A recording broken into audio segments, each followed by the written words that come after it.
السلام علیکم ورحمۃ اللہ وبرکاتہ۔ امید ہے کہ آپ حضرات خیریت سے ہوں گے۔ آج کی اس ویڈیو میں آپ کو القدوس کا وظیفہ شیئر کرنے والا ہوں۔ وہ وظیفہ کیا ہے چلیے جانتے ہیں۔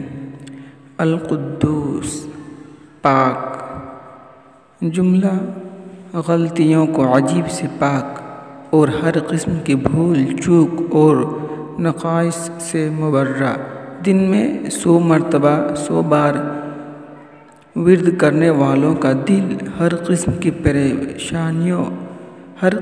پریشانیوں سے آزاد رہتا ہے۔ نمبر 2، جو کوئی 1000 بار اس اسم کو پڑھے گا سب سے بے پرواہ ہوگا، یہاں تک کہ ناجائز شہوت سے بھی۔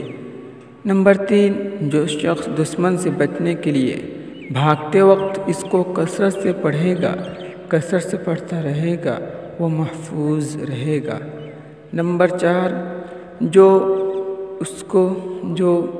القدوس کو اس اسم مبارک 129 بار کسی میٹھی چیز پر پڑھ کر دشمن کو کھلا دے تو دشمن مہربان ہو جائے گا۔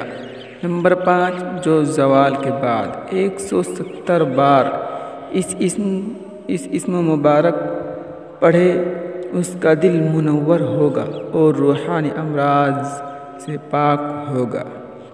آج کی ویڈیو میں اتنا ہی۔ السلام علیکم۔